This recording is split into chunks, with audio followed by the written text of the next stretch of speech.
Ilang araw na lang ay atin ang bibigyang pugay ang mga nagsakripisyo para sa kalayaan ng ating bansa.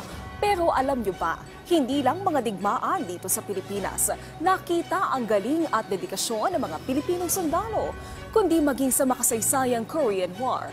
Ang mga pangyayari na yan ating balikan sa aking report.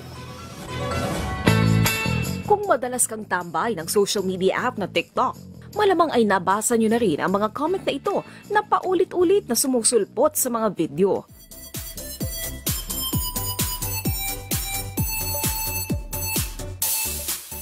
Ha? Battle of Yultong? Ano yun? Ayon sa mga eksperto, ang paulit-ulit na pagko-comment sa mga post sa social media ay isa sa mga paraan ng mga netizen para mag-viral o mapag-usapan ang isang paksa. Pero ano nga ba ang Battle of Yultong at dapat nga ba itong mapag-usapan? Nakilala namin ang isang veteranong defense reporter ng Philippine News Agency na may malalim na kaalaman kung ano nga ba ito. Siya si Ben Cal. Paliwanag niya, ang Battle of Yultong ay isa sa mga mahalagang laban na naganap sa Korean War noong dekada 50, kung saan tinangkang sakupin ng North Korea ang South Korea. Nakatanggap ng tulong ang North Korea sa China at nooy Soviet Union, habang ang South Korea ay nakatanggap ng tulong sa mga bansang miyembro ng United Nations.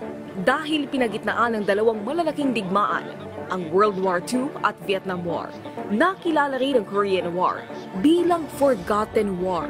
Gumawa ng makabuluhang desisyon ang gobyerno sa ilalim ni dating Pangulong Elpidio Quirino na magpadala ng humigit 7,000 tropa ng Pilipinong sundalo, kung saan Pilipinas ang isa sa mga unang bansa na rumisponde. The Filipinos are greatly appreciated by the Korean government because the Philippines was the first nation to send combat troops during the Korean War in 1950. Para sa mga kawal ng Pilipinas, ang Battle of Yultong ang naging pinakamadugong bakbakan sa Korean War. 40,000 Chinese at North Korean volunteers at military ang sumugod sa pinakamalaki nilang opensiba sa Yultong Bridge. Sa dami ng kalaban, nilisan na ng ibang banyagang militar ang kanilang pwesto. Pero nanatili ang nasa 900 Pilipinong sundalo sa posisyon, kung saan 500 kalaban ang kanilang napatay. Nalagas din ang mga miyembro ng batalyon. Dahil dito, ginawaran ng pinakamataas sa pagkilala ng South Korea sina Captain Conrado Yap at Major Maximo Young.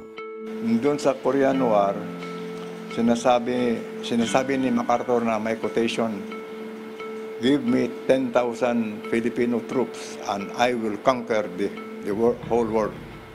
10,000 lang yun. Ganoon lang katapang ang Pilipino talaga.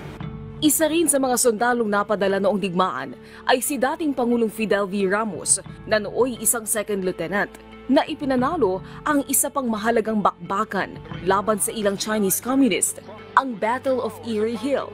Yung heroism talaga ng Filipino showed ang heroism natin sa Korean War dahil despite the fact na ano lang tayo, not a rich country, but when it comes to patriotism, mga ganong mga love of country, ganyan, maasahan ng mga Pilipinos. Ang kauna-unahang pagsabak ng mga Pilipinong sundalo sa pakikidigma sa dayuhang bansa ang siya ring kauna-unahang ipinanalo ng Pilipinas.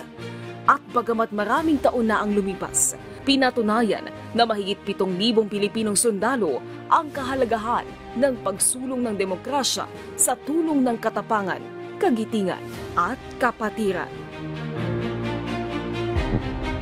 Naomi Tiburcio para sa Pambansang TV sa Bagong Pilipinas.